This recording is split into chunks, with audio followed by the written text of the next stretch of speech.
এই চোখ দিয়ে গুনাহ কামাই করা যাবে, আবার এই চোখ দিয়ে সওয়াব কামাই করা যাবে। যদি কোনো সন্তান তার মা বাবার দিকে ভক্তির নজরে, মহব্বতের নজরে যদি তাকায়, নবীজি বলেছেন একটা কবুল নফল হজের সওয়াব আমলনামায় লেখা যাবে। সাহাবীরা প্রশ্ন করেছেন, যদি কেউ 100 বার তাকায় তো কি হবে? নবীজি বলেছেন, আল্লাহ রাব্বুল আলামিনের নিয়ামতের ভান্ডার, অফুরন্ত নিয়ামতের সেখানে কোনো অভাব নাই। যদি কোনো বান্দা যদি তার মা বাপের দিকে দৈনিক 100 বার তাকায় তো ওই বান্দার আমলনামায় 100 কবুল নফল হজের সওয়াব লেখা যাবে।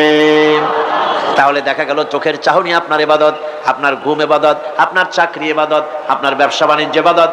তার মানে হলো আল্লাহর গোলামি, আল্লাহর হুকুম অনুযায়ী কাজ করার নামই হচ্ছে ইবাদত। ইয়াকা নাবুদু ওয়া ইয়াকা নাস্তাঈন। পড়েন সবাই, ইয়াকা নাবুদু ওয়া ইয়াকা নাস্তাঈন। আল্লাহ তাআলা একমাত্র তোমার গোলামি করি, তোমারই আনুগত্য করি, তুমি ছাড়া কারো গোলামি করি না, তুমি ছাড়া কারো গোলামি করি না। এখন দোকানদার নামাজের মধ্যে পড়লো ইয়াকা নাবুদু। ইয়াকা নাবুদু, নাবুদু শব্দটা হচ্ছে মোজারের সিগা। এটা এর মধ্যে দুইটা কাল পাওয়া যায়, বর্তমান আর ভবিষ্যৎ, দুটি কাল পাওয়া যায়। নাবুদু এই শব্দ দিয়ে বোঝানো হচ্ছে কি, আল্লাহ পাক এই নামাজের ভিতরে যেমন তোমার হুকুম পালন করে নামাজ আদায় করছে, যেমন নামাজের ভিতরে কিছু খাওয়া যায় না, বাইরে খাওয়া জায়েজ ছিল, নামাজ পড়ছি বলে খানাটা আমার জন্য হারাম হয়ে গেছে। কথা বলা জায়েজ ছিল, নামাজের ভিতরে কথা বলা হারাম করে দিলাম। এদিক ওদিক তাকানো জায়েজ ছিল, নামাজের ভিতরে এদিক ওদিক তাকানো বন্ধ করে দিলাম। তার মানে আমার জন্য চিরস্থায়ী, সব সময়ের জন্য আমার জন্য হালাল করে দেওয়া জিনিসগুলি এই নামাজের ভিতরে অল্প সময়ের জন্য হারাম করে প্রমাণ করে দিলাম। মাবুদ গো, এই নামাজের পরে চিরস্থায়ী হারামগুলি এইভাবে আমার জন্য হারাম করে নেব। ইয়াকা নাবুদু, নামাজটা পড়ছি যেভাবে করে নামাজের বাইরের জীবন চালাবো সেইভাবে করে। সেজদা দিলেই তো সওয়াব হয়, সেজদা দিলে কি হয়? সওয়াব হয়। যদি কেউ 5-6টা সেজদা দিয়ে দেয় এক রাকাতের মধ্যে তো কি হবে? যদি কেউ নামাজ পড়লে তো সওয়াব হয়। ফজরের নামাজ যদি 4 রাকাত পড়ে তো কি হবে? মাগরিবের নামাজ যদি 2 রাকাত পড়ে অথবা 4 রাকাত পড়ে তো কি হবে? ইচ্ছে করে যদি এভাবে করে, ভুল ক্রমে নয়, ইচ্ছে করে যদি করে, তাহলে আল্লাহর আইনের সঙ্গে বিরোধিতা করছে বলে সে বিদ্রোহী হিসাবে প্রমাণিত হবে।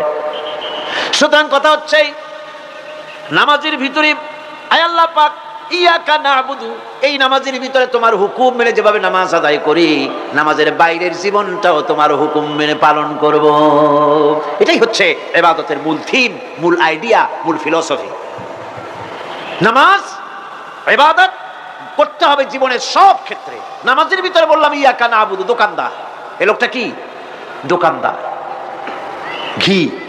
ঘি বিক্রি করবে, ঘি আনছে দোকানে, তারপরে নামাজ পড়তে দাঁড়িয়েছে। দোকানের পেছনে ছোট্ট ঘর আছে না, নামাজ পড়তে দাঁড়িয়েছে, শুরু করে দিল আল্লাহু আকবার, আলহামদুলিল্লাহি রাব্বিল আলামিন আর রহমানির রহিম মালিকি ইয়াউমিদ্দিন, ইয়াকা নাবুদু ওয়া ইয়াকা। তাড়াতাড়ি পড়তে হবে যেহেতু খরিদ্দার আসতেছে। খরিদ্দার 2-4 জন ভিড় জমা এসেছে, নামাজ ছেড়ে দিয়েছে। কর্মচারীকে ডাকছে, পেরেশন ভিতরে আসলো।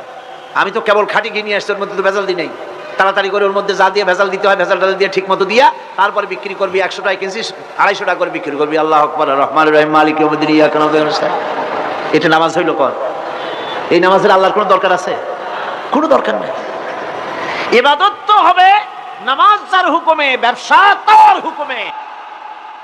নামাজে সেজদা দিব যার হুকুমে, রোজা রাখবো তার হুকুমে, নামাজ পড়বো যার হুকুমে, অর্থনীতি চালাবো তার হুকুমে, নামাজ পড়বো যার হুকুমে আমার দেশের কলকারখানা চলবে, নামাজ পড়বে যার হুকুমে পার্লামেন্ট চলবে তার হুকুমে, নামাজ পড়বো যার হুকুমে রাজনীতি চলবে তার হুকুমে। এর উল্টা পাল্টা যদি হয় মুসলমান মানতে পারে কখনই। সুতরাং মুসলমানকে আনুগত্যের মস্তককে অবনত করে দিতে হবে আল্লাহ পাকের সামনে। আল্লাহর সঙ্গে আর বান্দার সঙ্গে হক আছে, বান্দার উপরে আল্লাহর হক এবং আল্লাহর উপরে বান্দার হক কি, এ ব্যাপারে একটি হাদিস আপনাদেরকে শোনানো যায়। হাদিসটি হচ্ছে মুআজ বিন জাবাল রাদিয়াল্লাহু তাআলা আনহু قال كنت رديف النبي صلى الله عليه وسلم على حمار فقال لي يا معاذ أتدري ما حق الله على العباد وما حق العباد على الله। হযরত মুআজ বিন জাবাল রাদিয়াল্লাহু তাআলা আনহু বলেন যে আমি রাসূল করিম সাল্লাল্লাহু আলাইহি ওয়াসাল্লামের পেছনে তার গাধায় সওয়ার ছিলাম। তিনি আমাকে জিজ্ঞেস করলেন, মুআজ তুমি কি জানো বান্দার উপরে আল্লাহর হক এবং আল্লাহর উপরে বান্দার হক কি? তিনি বললেন, আল্লাহু ওয়া রাসূলুহু আ'লামু, আল্লাহ এবং তার রাসূল খুব ভালো করে জানেন। রাসূল কারীম সাল্লাল্লাহু আলাইহি ওয়াসাল্লাম জবাব দিলেন, ক্বালা হাক্কুল্লাহি আলাল ইবাদ আন ইয়াবুদুহু ওয়া লা ইউশরিকু বিহি শাইআ ওয়া হাক্কুল ইবাদি আলাল্লাহ আন লা ইউআযযিবু মান লা ইউশরিক বিহি শাইআ। আল্লাহর নবী বলেন, বান্দার উপরে, আল্লাহর উপরে বান্দার হক হতেছে, আল্লাহর উপরে বান্দার হক হতেছে বান্দা আল্লাহ পাকের ইবাদত করবে, আল্লাহর গোলামি করবে, আল্লাহর আনুগত্য করবে, দাসত্ব করবে। সেই আনুগত্য, ইবাদত আর গোলামির ভিতরে কাউকে শরীক স্থাপন করবে না। বান্দার উপরে আল্লাহর হক হতেছে, যেই বান্দা আল্লাহ পাকের ইবাদত করবে, গোলামি করবে, আর কোনো শিরক করবে না, কিয়ামতের দিন ওই বান্দা সম্পর্কে আল্লাহর হক হবে, বান্দাকে জাহান্নামের আগুন আল্লাহ পাক হারাম করে দিয়ে তার জান্নাত দিয়ে দিবেন। এটাই হলো বান্দার উপর আল্লাহ পাকের হক। সুতরাং ইবাদত হবে সলিড কার জন্য? আল্লাহ পাকের জন্য। জোরে বলেন কার জন্য? একমাত্র, কেবলমাত্র, শুধুমাত্র আল্লাহ পাকের জন্য গোলামি হবে। সেই গোলামির কথাটাই আমরা কোরআনে কারীমের মধ্যে সূরা ফাতিহায় প্রত্যেক দিন প্রতি রাকাতে আমরা পড়ি, ইয়্যাকা না'বুদু ওয়া ইয়্যাকা নাস্তাঈন। আল্লাহ তাআলা কেবলমাত্র তোমার ইবাদত করি, কেবলমাত্র তোমারই দাসত্ব করি, আর কারো আনুগত্য দাসত্ব করি না। এই গোলামি, এই দাসত্ব আল্লাহ পাক আমাদেরকে করার তৌফিক দান করুন, আমরা বলি আমিন।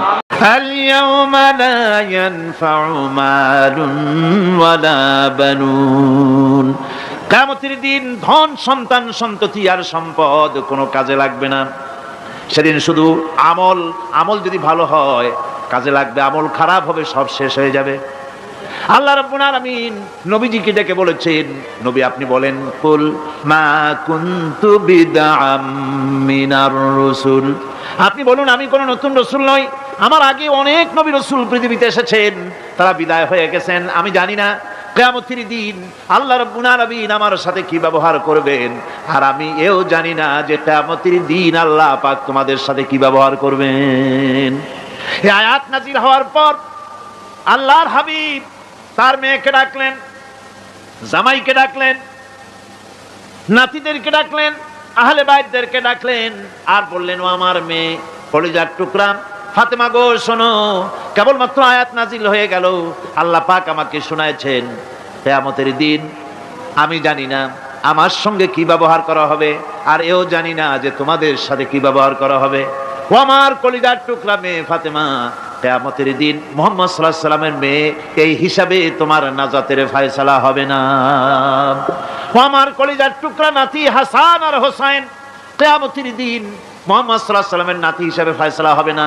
ও আমার জামাই হযরতে আলী, কিয়ামতের দিন আমার জামাই হিসাবে নাজাতের ফয়সালা হবে না। আমল যদি ভালো হয় ফয়সালা ভালো হবে, জান্নাতে চলে যাবে। আমল যদি খারাপ হয় কার নাতি কার জামাই দেখা হবে না। সুবহানাল্লাহ। কঠিন কিয়ামতের মাঠ। এই পরকালের বিশ্বাস যদি কলিজার মধ্যে ঢোকে মানুষ ভালো হয়ে যাবে। কোন সুবহানাল্লাহ। আপনাদের দৃষ্টিতে পারবে, কথার জবাব যে দিলেন না। পুলিশে কি মানুষের চরিত্র ভালো বানাইতে পারবে? পুলিশের চরিত্র ভালো বানাবে কেনা, সেটাই তো কথা।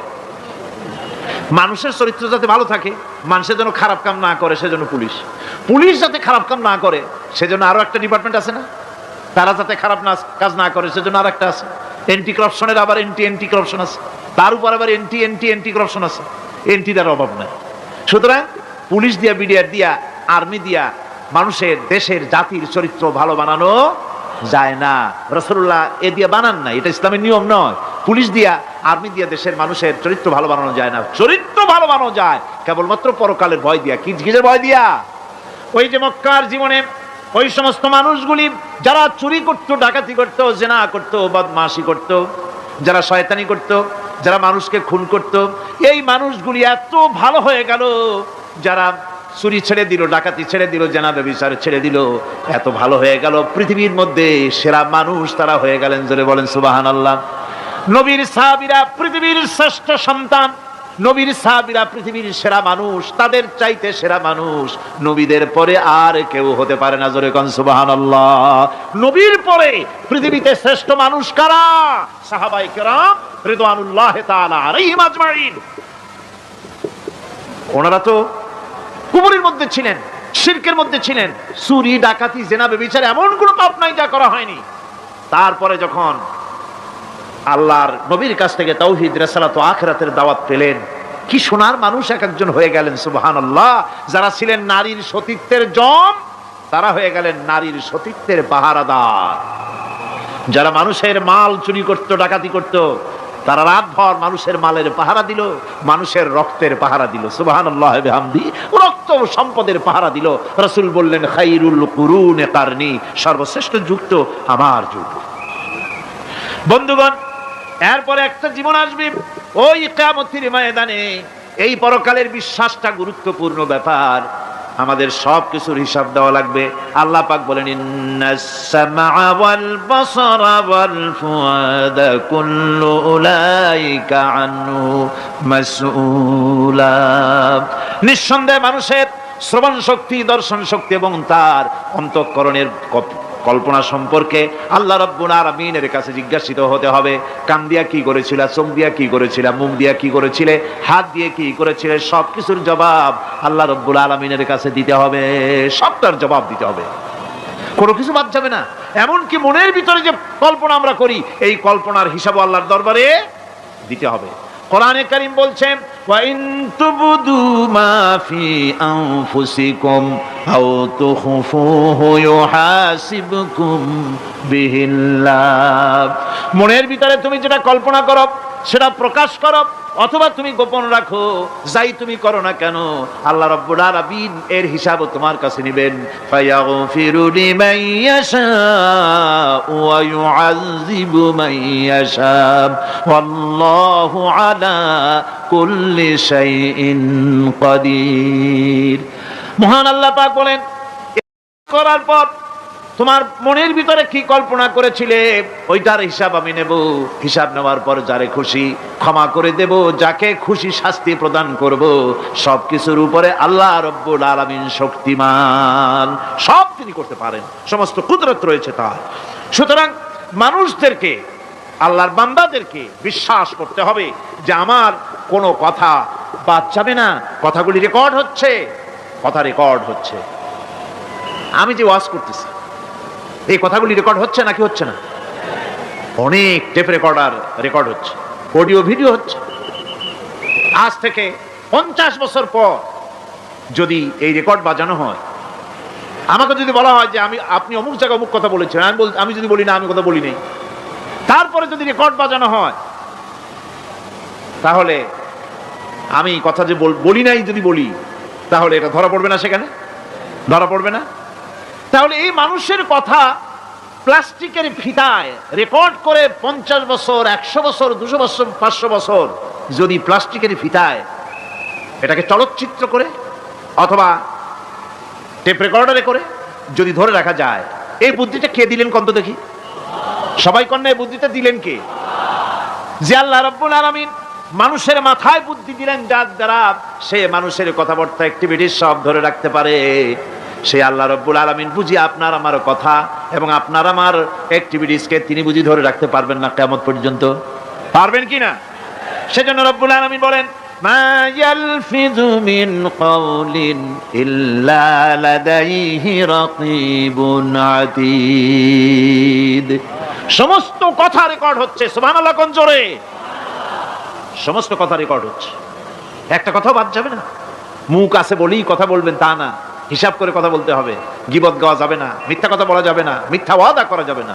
মিথ্যা ওয়াদার তো মৌসুম এসে গেছে, কি কোন বোঝেন কথা? হ্যাঁ, মিথ্যা ওয়াদার মৌসুম এসে গেছে। এখন মৌসুমে বাহার, মিথ্যা বলার। কত সুন্দর সুন্দর ওয়াদা, সোনা দিয়া রাস্তা বানায় দেবো। অভুক্ত মানুষদের বলা হয় না খেয়ে মরবেন না, কিন্তু কি খেয়ে মরবে তাও কয় না। আমরা যদি যাইতে পারি তাহলে মটকির মতো রসগোল্লা বানাই দেব, গরুর গাড়ির চাকার মতো জিলাপি বানাই দেব, খাইতে গিয়ে হা করে শীত হয়ে থাকবে। কত রঙিন রঙিন কথা। মিথ্যা ওয়াদার সময় এসে গেছে। ভাইরা আমার, পরকাল যদি বিশ্বাস করে সেই ব্যক্তি কিছুতেই মুখ আছে বলেই যা খুশি বলবে না, পরনিন্দা করবে না, পরচর্চা করবে না, হাত আছে বলেই যা তা লিখবে না। ঘটনা হইল একটা, লিখলো আর একটা, কলম একটা আছে বলেই যা খুশি তা লেখা যায় না, মুখ আছে বলেই যা খুশি তা বলা যায় না, চোখ আছে বলেই যা খুশি তা দেখা যায় না। গরু খাওয়া জায়েজ করা হয়েছে বলে গরুর লেজ থেকে মাথা পর্যন্ত পাইকারি দরে সব খাওয়া যায় না। গরু খাওয়া হারাম না হালাল? হালাল। পাইকারি দরে লেজ থেকে মাথা পর্যন্ত সব খাওয়া হালাল না, ওর মধ্যে আল্লাহ কিছু হারাম রেখে দিছে, সেগুলোকে বাইসে খাইতে হবে। আল্লাহ দেখতে চান পাইকারি দরে জমের খাওয়া খাও না আমার হারামগুলি বাদ দিয়া খাও, নিষেধ করাগুলি বাদ দিয়া খাও। মুখ আছে বলেই যা খুশি তা বলা যাবে না, কান আছে বলেই যা খুশি তা শোনা যাবে না, চোখ আছে বলেই যা খুশি তা দেখা যাবে না, হাত পা আছে বলেই যা খুশি তা করা যাবে না। সবটার পেছনে আল্লাহ রাব্বুল আলামিনকে ভয় করা লাগবে। মহান আল্লাহ রাব্বুল আলামিন বলে, বান্দারে তোমার সমস্ত কার্যাবলী এমনকি তোমার চাহনিটা পর্যন্ত কার দিকে কি নিয়তে তাকাইছো কেউ জানে না, আমি আল্লাহ রাব্বুল আলামিন জানি। ওয়া ইয়ালামু খায়িনাতাল আয়ুনি ওয়া মা তুখফিস সুদূর। তোমার অন্তঃকরণ কি জিনিস গোপন করে আর তোমার চক্ষু কি লুকোচুরি খেলে আমি টের পাই। সুবহানাল্লাহ বিহামদি। চশমার ফাঁক দিয়া কি দেখো, কারে দেখো, কি নজরে দেখো, সানগ্লাস পরিয়া কেউ ঠিক পায় না, আমি ঠিক পাই। সুবহানাল্লাহ, জোরে কান সুবহানাল্লাহ। সুতরাং চোখের নজরের হিসাব হবে, হাতের কাজের হিসাব হবে, পায়ের চলার হিসাব হবে, আপনার বলার হিসাব হবে, মুখে যা বলেছেন যা করেছেন হাত পাও দিয়ে যা করেছেন সবকিছুর হিসাব হবে কিয়ামতের দিন। আল্লাহর দরবারে সবকিছু উপস্থিত হবে, কোনো জিনিস বাদ পড়বে না। ফামান ইয়ামাল মিসকালা যাররাতিন খায়রান ইয়ারা ওয়া মান ইয়ামাল মিসকালা যাররাতিন শাররান ইয়ারা। ছোট্ট একটা ভালো কাজ যদি করো তাও হাজির করা হবে, সামান্যতম ভালো কামও তোমার বাদ পড়বে না, আর ক্ষুদ্রতম কোনো খারাপ কাজ করলে তাও উপস্থিত করা হবে, সব তোমার সামনে, কোনো জিনিস বাদ পড়বে না, সব দেখতে পাবে কিয়ামতের দিন। ভালো কাজটাও আর খারাপ কাজটাও আল্লাহর কাছে সেদিন আল্লাহ পাক মানুষের সামনে উপস্থিত করে দিবেন। আল্লাহ পাক বলছেন সেদিন এই জমিন তার ভিতরে যা লুক্কায়িত ছিল জমিন সব বের করে দেবে। কান্নাহুম জারাদুম মুনতাশির। টিড্ডি ফড়িংগুলি পোকাগুলি মাটি থেকে যেমন বেরোয়, এ মাটির ভিতরে যা আছে কিয়ামতের দিন সব মাটি বের করে দেবে। ইযা যুলজিলাতিল আরদু জিলজালাহা ওয়া আখরাজাতিল আরদু আসকালাহা ওয়া ক্বালাল ইনসানু মা লাহা। এ জমিনকে ঝাঁকি মারা হবে প্রবল এক ঝাঁকুনি, প্রবল এক ঝাঁকুনিতে এই পৃথিবীর মধ্যে যা কিছু আছে সব বেরিয়ে যাবে। সুবহানাল্লাহ কইতে ইচ্ছা করে না মিয়ারা? এক ঝাঁকুনিতে পৃথিবী সব বের করে দেবে। মানুষ হয়রান হয়ে বলবে কি হয়েছে, এ মাটির হলোটা কি? আমার বন্ধুগণ, মানুষ হয়রান হয়ে গিয়ে বলবে মাটির কি হলো? আল্লাহ রাব্বুল আলামিন বলেন ইয়াউমাইযিন তুহাদ্দিসু আখবারাহা বিআন্না রাব্বাকা আওহালাহা। জমিনের উপরে যা ঘটেছে জমিন তা সব বের করে দেবে, সব প্রকাশ করে দেবে। আর এটা এই জন্য হবে যেহেতু তার রবের হুকুম হয়েছে, তার রব হুকুম করেছে বের করে দে। জমিনের ভিতরে আছে যা সব বেরিয়ে যাবে, আকাশ ভেঙে পড়বে, পাহাড় উড়ে যাবে, জমিনের ভিতরে যা আছে সব উপরে চলে আসবে, পৃথিবীতে সব শেষ, কিচ্ছু নাই, আকাশ নাই, পাহাড় নাই, সমুদ্র নাই, সব একাকার, চন্দ্র নাই, সূর্য নাই, তারকা নাই, গ্যালাক্সি নাই, মহাশূন্য নাই, সব শেষ। আল্লাহ রাব্বুল আলামিন সমস্ত ফেরেশতাদেরকে শেষ করে দিবেন, সকলের মওত হয়ে যাবে, কেউ আর থাকবে না, এমনকি হযরতে আজরাইল মালাকুল মউত তিনিও থাকবেন না, সব আল্লাহ রাব্বুল আলামিন মৃত্যু করে দিবেন। এরপরে আল্লাহ রাব্বুল আলামিন একা তিনি বলবেন ইয়া দুনিয়া, ইয়া দুনিয়া আইনা আনহারুকি, এ পৃথিবী তোর সেই সমুদ্রগুলি কোথায়, নদীগুলি কোথায়? ইয়া দুনিয়া আইনা আশজারুকি, হে দুনিয়া তোমার গাছগুলি কোথায়? এত বন বনানি এত গাছ ছিল। ইয়া দুনিয়া আইনা জিবালুকি, হে পৃথিবী তোর জমিনে যত পাহাড় ছিল পাহাড়গুলি কই?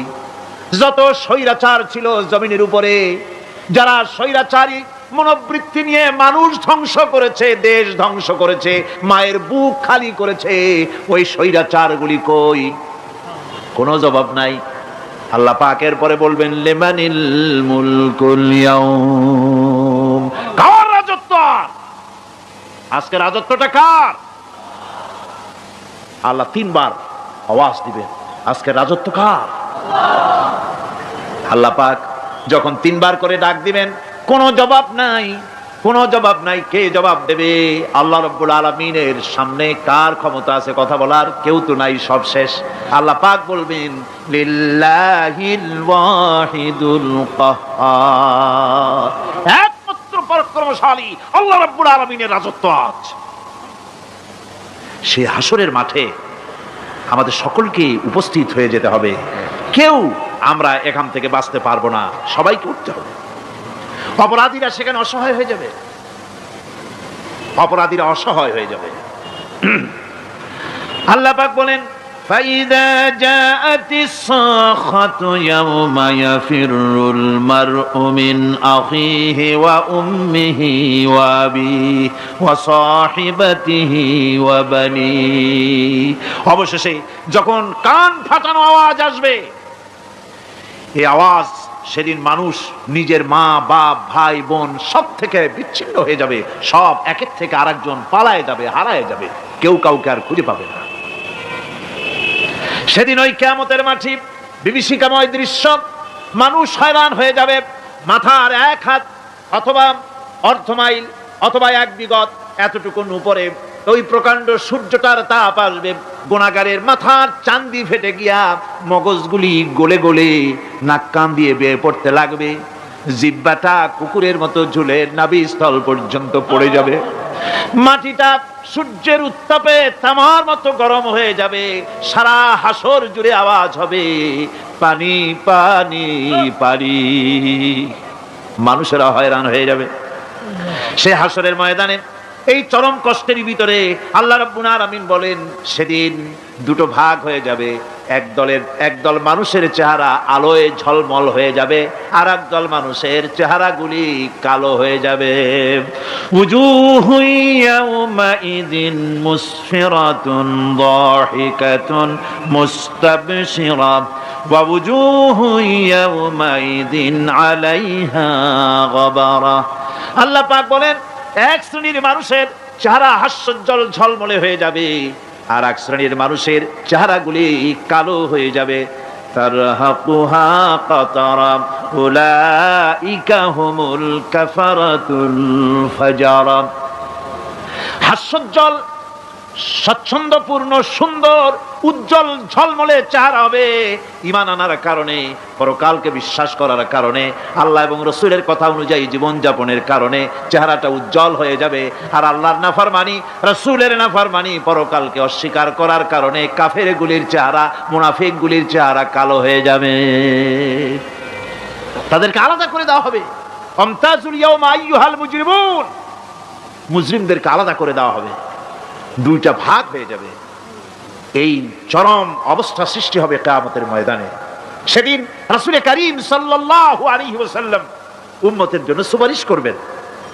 সেই সুপারিশ যেন আমাদের করতে পারেন সেজন্য আমাদেরকে তৈরি করতে হবে, সে ধরনের যোগ্য আমাদেরকে বানাতে হবে। বন্ধুগণ, এই পরকালীন জীবন এর সম্ভাবনা এটা যে হবে, এবং সেই পরকালে আমাদের সকলকে যে উঠতে হবে, কিয়ামতে আল্লাহর কাছে জীবনের সব কিছুর জবাবদিহি করতে হবে, এই ভীতি সৃষ্টি করতে চায় আল্লাহ পাক মানুষের ভেতরে। আল্লাহ পাকের চাইতে মানুষের কল্যাণকামী আর কেউ আছে? চিল্লায় কোন আল্লাহর চাইতে, বিশ্ববাসীর সৃষ্টি জগতের কল্যাণকামী আল্লাহর চাইতে, রাসূলের চাইতে বেশি কেউ কি আছে? সে আল্লাহ পাক সব বলে দিলেন, ওপেন সিক্রেট করে দিলেন, সব গোপন ফাঁস করে দিলেন। কেমনে বিচার হবে, কেমনে কিয়ামত অনুষ্ঠিত হবে, কেমনে কি হবে, সব খুলে খুলে আল্লাহ পাক বলে দিলেন আমাদেরকে ভালো হওয়ার জন্য। কোরআনে কারীম বলছে লাইসাল বিররা আন তুওয়াল্লু ওয়ুজুহাকুম কিবালাল মাশরিকি ওয়াল মাগরিব। পূর্ব পশ্চিমে মাথা ঘুরানো, সার নত করা, মাথা ঘুরানো, মুখ ঘুরানো, এটাই কিন্তু সৎ কাজ এবং পুণ্যবানের জন্য, পুণ্যবান হওয়ার, সৎ কাজ করার, নেককার হওয়ার জন্য যথেষ্ট নয়, বরং ওয়ালাকিন্নাল বিররা মান আমানা বিল্লাহি ওয়াল ইয়াউমিল আখির। প্রকৃতপক্ষে সৎকারী মুমিন, ভালো কাজ করা, প্রকৃত মুমিন, সত্যিকারের ভালো মানুষ, সত্যিকারের ইমানদার হওয়ার জন্য 10টি কাজ লাগবে। কয়টি কাজ? 10টি কাজ লাগবে। সেই 10টি কাজের একটি কাজ গত বছর আপনাদের খেদমতে আরজ করা হয়েছে, 2টি বলা হয়েছে, বাকি আজকে বললাম আর একটা, হয়ে গেল 3টা। বাকি আছে কয়টা? 7টা। বাকি আছে আরো 7টা। পরকাল ভিত্তিক জীবনযাপন যদি করতে পারি তাহলে আমরা হব দুনিয়ার শ্রেষ্ঠ মানুষ। কোন আলহামদুলিল্লাহ। وسخر لكم ما في السماوات وما في الأرض। এই পৃথিবীতে যা কিছু তোমরা দেখতে পাও, এ সব কিছুকে তোমার অনুগত করে দেওয়া হয়েছে যাতে করে তোমার সাহায্য করতে পারে, তোমার সহযোগিতা করতে পারে। এজন্য আমি সবকিছুকে সৃষ্টি করেছি। সাখারা শব্দের অর্থ হচ্ছে যে আমি সবগুলিকে তোমাদের অনুগত করে দিয়েছি যাতে করে তোমাদের অনুগত থাকে, অর্থাৎ তোমরা তাদের এই সমস্ত জিনিস দিয়ে তোমরা কাজ নিতে পারো। পানির উপর দিয়ে তোমরা যেন নৌকা চালাতে পারো, স্টিমার চালাতে পারো, পানি অনুগত করা হয়েছে, বাতাসকে অনুগত করা হয়েছে। পৃথিবীর সব কিছুকেই আমি অনুগত করে দিয়েছি তোমাদের যাতে করে তার দ্বারা তোমরা কাজ নিতে পারো। অন্যত্র আল্লাহ বলছেন, আল্লাহুল্লাযী খালাকাস সামাওয়াতি ওয়াল আরদা ওয়া আনজালা মিনাস সামাই মাআন ফাআখরাজা বিহি মিনাস সামারাতি রিজকান লাকুম। আল্লাহ হচ্ছেন তিনি, আল্লাহ রাব্বুল আলামিন হচ্ছেন তিনি যিনি আকাশ সৃষ্টি করেছেন, যিনি জমিন সৃষ্টি করেছেন এবং ঊর্ধ্বদেশ থেকে, মেঘমালা থেকে তোমাদের জন্য বৃষ্টি বর্ষণ করেছেন এবং সেই বৃষ্টি দিয়ে মাটির ভিতর থেকে ফসল উদ্গত করে তোমাদের খাবারের বন্দোবস্ত করেছেন। তিনি হচ্ছেন আল্লাহ পাক। তার দয়া জায়গায় ছড়িয়ে আছে, তার দয়া নাই, রহমত নাই, এমন কোন সৃষ্টি নাই। মানুষের জন্য যা কিছু প্রয়োজন তিনি তার দয়া দিয়ে, রহমত দিয়ে তিনি তার সৃষ্টি করে দিয়েছেন। আল্লাহ পাক বলছেন, ওয়াসাখখারা লাকুমুশ শামসা ওয়াল কামারা দাইবিনা ওয়াসাখখারা লাকুমুল লাইলা ওয়ান নাহার। যিনি চন্দ্র সূর্যকে সৃষ্টি করেছেন এবং এগুলিকে নিয়ন্ত্রিত করেছেন, চাঁদ সূর্যকে সৃষ্টি করে নিয়ন্ত্রিত করে দিয়েছেন, তোমাদের সমস্ত প্রয়োজন তিনি মিটিয়ে দিয়েছেন। দেখুন, চাঁদ এবং সূর্যকে আল্লাহ পাক সৃষ্টি করেছেন এবং একটা রহমত, একটা কুদরত সেই চাঁদ সূর্যের মধ্যে দান করেছেন। সূর্য যেখানে আছে, এটা যদি আল্লাহর দয়া না থাকতো, শুধু তাপ দেওয়ার জন্য সৃষ্টি করতেন আর মানুষের কল্যাণের দিকটা যদি চিন্তা না করতেন তাহলে সমস্যা হয়ে যেত। সূর্য যেখানে আছে, বিজ্ঞানীরা বলেছেন তার থেকে যদি কিছু নিচে নেমে আসতো তাহলে গোটা পৃথিবী জ্বলে পুড়ে ভস্ম হয়ে যেত। আর যেখানে আছে তার থেকে সূর্য যদি কিছু উপরে উঠে যেত তাহলে গোটা পৃথিবী হিম শীতল হয়ে, পৃথিবী ফ্রিজ হয়ে যেত, মানুষ প্রাণী জগৎ মরে সব শেষ হয়ে যেত। চাঁদ যেখানে আছে, এই চাঁদ তার জায়গা থেকে কিছু উপরে যদি উঠতো তাহলে পৃথিবী মরুভূমি হয়ে যেত। আর যেখানে আছে তার থেকে কিছু নিচে যদি আসতো তাহলে গোটা পৃথিবী পানি, সমুদ্রের পানি, নদীর পানিগুলি প্লাবিত হয়ে, ওভারফ্লো হয়ে, উচ্ছ্বসিত হয়ে গোটা পৃথিবীকে প্লাবিত করে দিত, ডুবাই দিত, সব শেষ হয়ে যেত। তাহলে আমরা দেখতে পাচ্ছি শুধু সৃষ্টি নয়, সৃষ্টিও করেছেন এবং প্রত্যেকটি সৃষ্টির পেছনে তার দয়া কাজ করেছে, তার কুদরত কাজ করেছে যাতে করে মানুষের জন্য সুবিধা হয়, মানুষের জন্য উপকার হয়।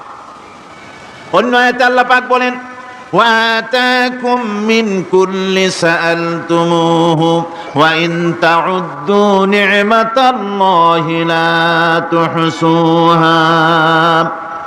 আল্লাহ পাক বলেন, তিনি তোমাদের প্রতি এত দয়াবান, আল্লাহ তোমাদের প্রতি এত দয়া রাখেন, এত মেহেরবানি করেন যে তোমাদের সমস্ত চাহিদা তিনি পূরণ করেছেন। তোমাদের জীবনে যা দরকার সব তিনি পূরণ করেছেন, এত পূরণ করেছেন তোমরা যদি আল্লাহ পাকের নেয়ামতগুলি যদি গণনা করো, ওয়া ইন তাউদ্দু নি'মাতাল্লাহি লা তুহসুহা, আমার নিয়ামতগুলি যদি গুনতে থাকো, গুনে গুনে আমার নিয়ামত শেষ করতে পারবে না। সুবহানাল্লাহি ওয়া বিহামদি। আমার নিয়ামত গুনে শেষ করতে পারবে না, এত নিয়ামত আমি আল্লাহ রাব্বুল আলামিন দান করেছি। সুতরাং প্রকৃত কথা হচ্ছেই যে মানুষ বড় অকৃতজ্ঞ, মানুষ সমস্ত নিয়ামতকে, নিয়ামতের শুকর আদায় করে না, নিয়ামত বোঝেও না। উলাইকা কাল আনাম, চোখ আছে, চোখ দিয়া সব দেখে, কিন্তু আল্লাহর নিয়ামত গুলি দেখে উপলব্ধি করার ক্ষমতা নাই। খায় জনমের খাওয়া, কিন্তু খাওয়ার পরে কার খানা খাইলো, কার দেওয়া খানা খেলো, এরপরে এতটুকুন শুকরিয়াও আদায় করে না। তো চোখ থাকতে দেখে না, অন্তর থাকতে চিন্তা করে না, কান থাকতে হক শোনে না। আল্লাহ পাক বলেছেন উলাইকা কাল আনাম, এরা হলো জানোয়ারের মতো। কিসের মতো বলুন? আল্লাহ বলেন না বালহুম আদাল, শুধু জানোয়ারের মতো না, বরং জানোয়ারের চাইতেও নিকৃষ্ট। জোরে কর নাউজুবিল্লাহ। যাদের চোখ থাকতে দেখলো না, কান থাকতে শুনলো না, অন্তঃকরণ থাকতে বিবেচনা করলো না, এরা চতুষ্পদ জানোয়ারের মতো। আল্লাহ পাক বলছেন আর রহমান আল্লামাল কোরআন, এই কোরআন শিক্ষা দিয়েছেন রহমান, যিনি দয়ার সাগর, যিনি মানুষের সব প্রয়োজন মিটিয়েছেন। কোরআনের মতো একটা বড় প্রয়োজন তিনি মিটাবেন না, তা কি হতে পারে? জোরে কোন হতে পারে? মানুষ সৃষ্টি করলেন, অথচ মানুষের চলার পথ দিলেন না। মানুষ সৃষ্টি করলেন, মানুষ কোন পথে চলবে, কি করলে আল্লাহ রাজি হবেন, কি করলে বেহেশতে যাব, কি করলে শান্তিতে থাকবো দুনিয়ায়, এর কোনো পরিকল্পনা তিনি দিলেন না। তিনি শুধু বললেন নামাজ পড়ো, রোজা রাখো, আর তা যদি না করো কিয়ামতে জাহান্নামে যাবা। আল্লাহ কি এইভাবে জালিম? আল্লাহ এরকম জালিম? ওয়ামাল্লাহু বিযাল্লামিন লিল আবিদ। আল্লাহ পাক বলেছেন আমি আমার বান্দার জন্য জালিম নই, আমি বান্দার উপরে জুলম করি না। আল্লাহ পাক রহমান, তিনি আমাদের পথ দেখিয়েছেন। তিনি কি সুন্দর, কত রহমত তার, কত দয়া। রহমান নাম দিয়ে সূরাটি শুরু করেছেন। এ কোরআন শিক্ষা দিয়েছেন তিনি, যিনি দয়াবান। আল্লাহ রাব্বুল আলামিন বলেন আল্লাযী জাআলা লাকুমুল আরদা মাহাদান ওয়া জাআলা লাকুম ফীহা সুবুলান লাআল্লাকুম তাহতাদুন। তিনি আল্লাহ যিনি তোমাদের জন্য এই পৃথিবীটাকে সমতল করেছেন, এই পৃথিবীটাকে সুন্দর করেছেন, সমতল করে দিয়েছেন। আর তোমাদের চলার জন্য তিনি রাস্তা তৈরি করেছেন, সমতল জমিনের উপরে করে দিয়েছেন, পৃথিবীটাকে সমতল করেছেন, মাটিটাকে সুন্দর করেছেন, রহমত করেছেন। তিনি পৃথিবীর মানুষকে বসবাসের জন্য একটা পৃথিবী বানালেন, কিন্তু সেই পৃথিবীতে সেই মাটিটা এমন হলো যেখানে এত শক্ত যা বিল্ডিং করা যায় না, যেখানে মাটি খোসা যায় না, জমিন চাষ করা যায় না। জমিন কি এরকম শক্ত? জোরে বলেন এরকম শক্ত? এরকম শক্ত না। আবার বৃষ্টি পড়লে যে কাদা হয়, ওই রকম যদি জনমের মতো আল্লাহ কাদা বানায় দিতেন যে মানুষ দাঁড়াইতেই পারে না, কাদার মধ্যে ডুবে যায়, এরকম যদি অবস্থা হতো, তাহলে এই পৃথিবীর এই জমিনের উপরে মানুষ বাড়ি ঘর বানাইতে পারতো না। ঠিক কিনা কর? আল্লাহ পাক বলছেন আমি একটা ভারসাম্যের মাধ্যমে এই পৃথিবীকে, এই জমিনকে সৃষ্টি করছি, এবং এই জমিন যেন তোমাকে নিয়ে নড়াচড়া করতে না পারে সেজন্য আমি পাহাড় দিয়েছি। পাহাড়গুলিকে কিলকের মতো, পেরেকের মতো খিল মেরে দিয়ে পৃথিবীটার ভারসাম্য রক্ষা করেছি, যাতে করে তোমাকে নিয়ে টালমাটাল হতে না পারে। এই সুন্দর করে পৃথিবীটা বানালাম। তারপরে وَلَقَدْ مَكَّنَّاكُمْ فِي الْأَرْضِ وَجَعَلْنَا لَكُمْ فِيهَا مَعَائِشَ قَلِيلًا مَا تَشْكُرُونَ। আল্লাহ পাক বলেন আবার দেখো, এই জমিনে আমি তোমাদেরকে প্রতিষ্ঠিত করেছি, আর জমিনের উপরে তোমরা যাতে রুজি রোজগার করতে পারো সে ব্যবস্থাও আমি করে দিয়েছি। জমিন সৃষ্টি করেছি, আবার রুজি রোজগার করবে সে ব্যবস্থাও আমি তোমাদের জন্য করে দিয়েছি। এই পৃথিবী তুমি চাষাবাদ করবে, তাতে ফসল হবে সে ব্যবস্থা করে দিয়েছি, বাড়িঘর বানাবে সে ব্যবস্থা করে দিয়েছি। তারপরে পৃথিবীর এই মাটির নিচে তোমার জন্য সম্পদ রেখেছি, সমুদ্রের ভিতরে, নদীর ভিতরে, সেখানেও তোমার জন্য সম্পদ রেখেছি। আমি রহমান, সব প্রয়োজন মিটিয়েছি। শুধু এর জন্য নয় যে সৃষ্টি করলাম, ইবাদত করলাম আর জাহান্নামে পাঠিয়ে দিলাম, তা তো না। তোমাকে আমি সৃষ্টি করেছি, তোমার প্রয়োজন, যত প্রয়োজন তোমার ছিল জীবনে, সমস্ত প্রয়োজনগুলি আমি মিটিয়েছি। আল্লাহ পাক বলছেন وَهُوَ الَّذِي سَخَّرَ الْبَحْرَ لِتَأْكُلُوا مِنْهُ لَحْمًا طَرِيًّا وَتَسْتَخْرِجُوا مِنْهُ حِلْيَةً تَلْبَسُونَهَا। আল্লাহ পাক বলেন এই সমুদ্রকে আমি আল্লাহ তোমার নিয়ন্ত্রিত, তোমার নিয়ন্ত্রণাধীন করে দিয়েছি সমুদ্রকে, আর তার ভিতরে তাজা মাংস, তাজা গোশত তোমার জন্য রেখেছি, খাবার রেখেছি। আবার তুমি পরিধান করতে পারো এমন জিনিসও, ব্যবহারের জিনিস সমুদ্রের মধ্যে রেখে দিয়েছি। তার মানে হলো সমুদ্রের ভেতরে, তার ভিতরে মাছ রয়েছে, টাটকা মাছ আছে, মণিমুক্তা আছে, স্থলভাগে পৃথিবীর মাটির উপরে যত জিনিস আছে, যত নিয়ামত আছে, সমুদ্রের তলদেশে তার কোনো অংশে কম নাই, বরং তার থেকে আরো বেশি আছে। মাটির উপরে যত নিয়ামত আছে, সম্পদ আছে, মাটির তলায় তার থেকে কোনো অংশে কম নাই। অনেক নিয়ামত মাটির তলায় আছে, খনিজ দ্রব্যগুলি মাটির তলায় থাকে। সমুদ্রের তলদেশে অসংখ্য নিয়ামত আল্লাহ রাব্বুল আলামিন রেখেছেন। বলছেন আমি হচ্ছে রহমান, আমার দয়ায় ভরা, আমি তোমার সমস্ত প্রয়োজন আমি আমার দয়া দিয়ে আমি মিটিয়েছি। আমার ভাইরা, আল্লাহ সুবহানাহু ওয়া তাআলা তিনি হচ্ছেন রহমান, তিনি হচ্ছেন রহমান। জোরে বলেন তিনি কি? দয়ার সাগর, যিনি মানুষের সমস্ত প্রয়োজন মিটিয়েছেন, তিনি কোরআন অবতীর্ণ করেছেন। আমি আল্লাহর দয়ার কথা, রহমান শব্দের ব্যাখ্যা আপনাদের সামনে করে সামনে এগোচ্ছি। আল্লাহ পাক বলছেন যে আমি এই পৃথিবী সৃষ্টি করলাম, মাটিতে তোমাদের জন্য চতুষ্পদ জন্তু সৃষ্টি করেছি, বাতাসের উপরে পাখিরা সাঁতার কাটছে, আর পানির ভিতরে মৎস্যরাজি রয়েছে। এ সমস্ত প্রাণীগুলির আত্মরক্ষার জ্ঞান আমি দান করেছি, তারা তোমাদের জন্য উপকার করে। সেই পশুগুলির পশম দিয়ে তোমাদের কাপড় চোপড় তৈরি হয়, তারপরে তার চামড়া তোমরা পরিধান করো। এই পশুগুলিও তোমাদের জন্য আমি এক নিয়ামত হিসেবে দিয়েছি।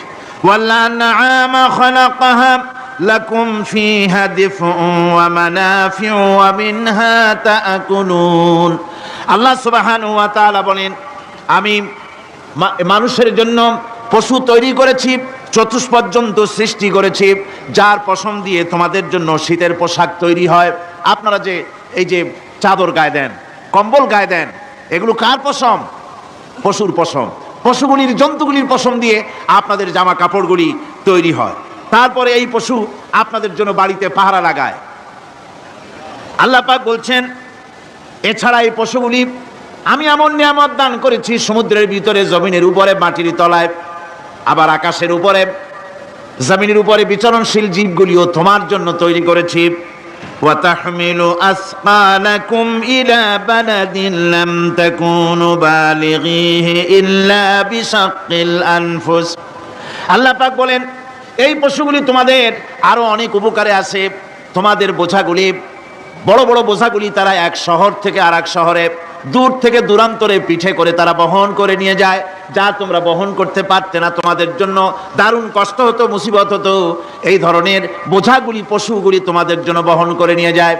গাধা, ঘোড়া, হাতি আপনাদের বোঝাগুলিকে, বিরাট বিরাট বোঝা যা টানতে ট্রাক লাগে, মানুষের জন্য কষ্ট হয়, এই বোঝাগুলিও এই পশুর দ্বারা আল্লাহ পাক বহন করায় থাকেন। আল্লাহ পাক বলছেন ইন্না রাব্বাকুম লারাউফুর রহিম, নিশ্চয়ই তোমাদের রব তিনি তোমাদের প্রতি অত্যন্ত দয়াশীল, তার দয়া পৃথিবীর চতুর্দিকে ছড়িয়ে আছে।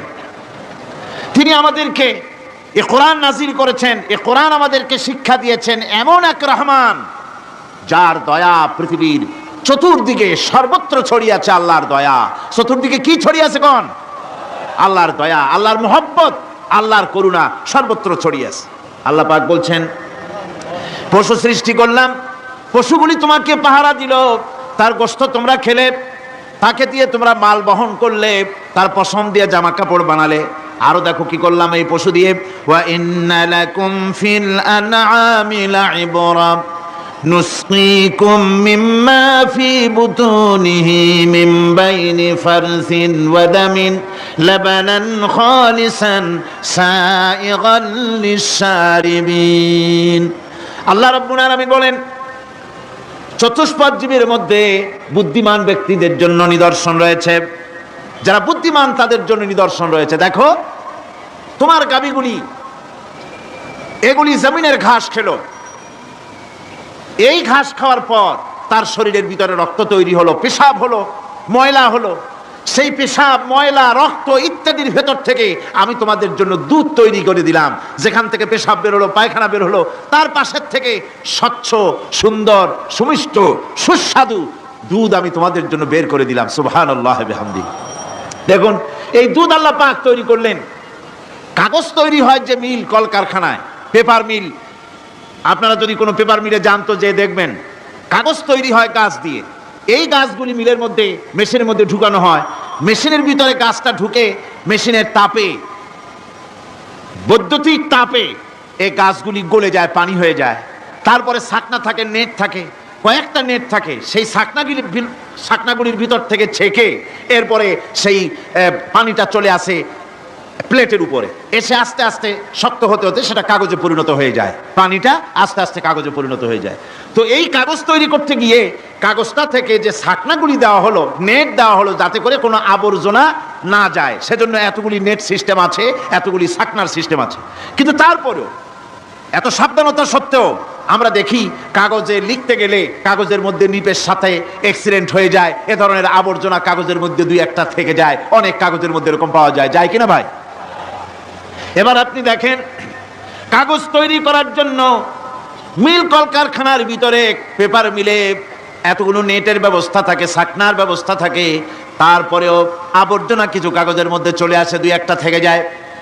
কিন্তু ঘাস খেলো, কুটা খেলো, খড় খেলো, ভুসি খেলো, তুষি খেলো, গাবিতে খেলো, খাওয়ার পরে আল্লাহ রাব্বুল আলামিন এ দিয়ে দুধ বানালেন, এ দিয়ে পায়খানা হলো, পেশাব হলো, রক্ত হলো। দুধ যখন দহন করলেন, দুধ দহন করার সময় একটা ঘাসের কণাও কি তার মধ্যে পেয়েছেন? পাওয়া গেছে? যায় নাই। অথচ দুধ থাকে যে বাটের মধ্যে, ওটা কি বলে? ওলান বলে নাকি? যে ওলানের ভিতরে দুধ থাকে, ওইটা কাটে দেখেন, জবাহ করে, গরু জবাহ করে ওলানটা কাটে দেখেন, ওর ভিতরে কোনো নেট আছে, কোনো জাল আছে, কোনো ছাকনার ব্যবস্থা আছে? কিচ্ছু নাই। সুবহানাল্লাহ কইতে ইচ্ছে করে না ভাইরা?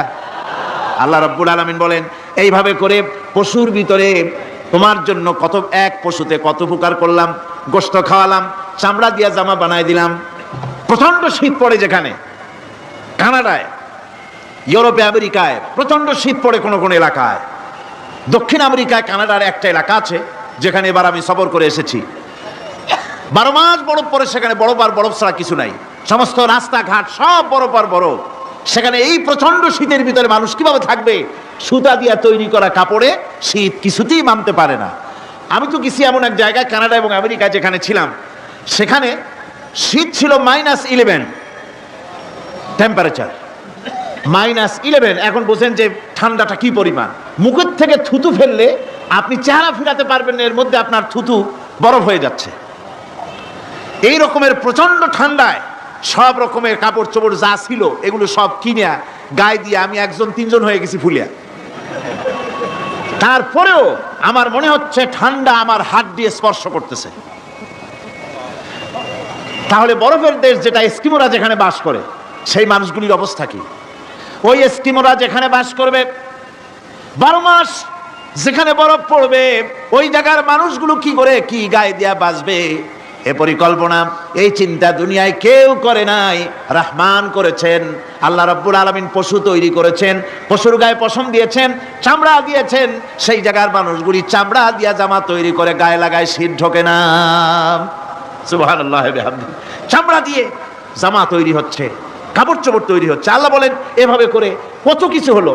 চামড়া দিয়া জামা বানাইলা, পশম দিয়ে শাল তৈরি করলে, কম্বল তৈরি করলে, গোশতগুলো পাইকারি দরে খাইলে জম্মের খাওয়া, তারপরে হাড্ডিগুলি দিয়ে শাক তৈরি করলে। এই পশু তোমাকে পাহারা দিল বাড়িতে, কুত্তায় সারা রাত পাহারা দেয় তোমার বাড়িতে। কুত্তা আবার পুলিশেও চাকরি করে। ইংল্যান্ডে, লন্ডনে দেখেছি আপনার, সেখানে কুকুর, ওকে ট্রেনিং দেওয়া হয়, কুকুর পুলিশে চাকরি করে।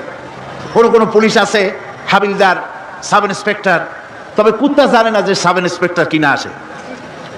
বিভিন্ন বিভাগ তাকে দেওয়া হয়েছে এবং তারা এত নির্ভরযোগ্য, শুধুমাত্র চোরের ছবি আর তার ব্যবহৃত জামা কাপড় একটুখানি নাকে শুকায় দেবে কুত্তাকে, পুলিশ আর যাওয়া লাগবে না। এই কুত্তা পুলিশই যথেষ্ট। খুঁজা চোর যদি একবার তার নজরে এসে যায়, আর ছাড়াছাড়ি নাই, তাকে হাজির করবে, পুলিশের সামনে এনে হাজির করবে। তো এই কুকুর বাড়িতে পাহারা দিচ্ছে আপনার জন্য, তারপরে পুলিশের দায়িত্ব পালন করতেছে। মানুষ মরে গেলে কোথায় মরেছে সেগুলি সন্ধান করে নিয়ে আসতেছে, মাইন কোথায় পোতা আছে তা খুঁজে নিয়ে আসতেছে। কত উপকার আল্লাহ পাক করছেন। আল্লাহ পাক বলছেন, দেখো বান্দা, তোমার জন্য এই ধরনের অসংখ্য নিয়ামত আমি দান করেছি। আর এই নিয়ামতগুলি কার থেকে আসছে? যত নিয়ামত বান্দা তোমার জন্য তুমি পেয়েছো, সমস্ত নিয়ামত আমি আল্লাহ রাব্বুল আলামিনের পক্ষ থেকে এসেছে। সব নিয়ামত কে দিয়েছেন? জোরে বলেন, কে দিলেন? আল্লাহ পাক দিলেন। আল্লাহ পাক বলেন, এইভাবে করে আমি আমার নিয়ামত দিয়া, রহমত দিয়ে তোমাকে আমি সৃষ্টি করেছি, তোমাকে লালন পালন করতেছি।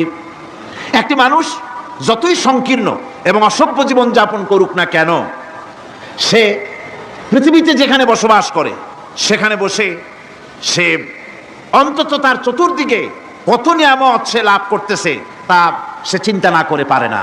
সে যদি চিন্তা করে তাহলে অবশ্যই এগুলি তার জ্ঞানের মধ্যে আসবে।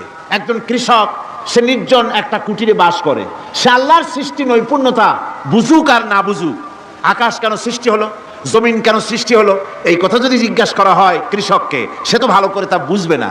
কিন্তু অন্তত এতটুকুন কথা একটা মূর্খ একজন চাষি যে প্রত্যন্ত একটা অঞ্চলে বাস করে, একটা নিবিড় পল্লীতে বাস করে, অজ পাড়াগায় বাস করে, কোনো শিক্ষার আলো পৌঁছায় নাই, স্কুল নাই, কলেজ নাই, বিদ্যুৎ নাই, হসপিটাল নাই, রাস্তা নাই, টেলিফোনের ব্যবস্থা নাই, এমন একটা জায়গায় একটা নিরেট, একটা মূর্খ, একটা চাষি একটা ঘরের মধ্যে বাস করে। সে পৃথিবীর আল্লাহর সৃষ্টি নৈপুণ্যতা আর কিছু বুঝুক আর না বুঝুক, এতটুকুন কথা তো সে বোঝে যে আমি যদি অসুস্থ হই তাহলে এই গাছপালার পাতা শিকড় বেটে খেলে আমি রোগমুক্ত হয়ে যাই। আমি প্রচন্ড রোদ্রে যখন পুড়ি গাছের তলায়, আমি ছায়া নিলে পরে আমি তখন আরাম পাই, ঠান্ডা পাই। এই গাছগুলি তার তরুণ বয়সে আমাকে ফল দেয়, গাছ যখন বড় হয় তখন সে আমাকে ছায়া দেয়। এই গাছের তক্তাগুলি দিয়ে, গাছ দিয়ে কাঠ হয়, তা দিয়ে তক্তা হয়, তা দিয়ে খুঁটি হয়, তা দিয়ে আড়া হয়, তা দিয়ে নৌকা হয় ইত্যাদি সে বুঝতে পারে। তাছাড়া এই গাছ যখন বুড়ো হয়ে গেল, শুকিয়ে গেল, তখন এই গাছ দিয়ে আগুন জ্বালায়া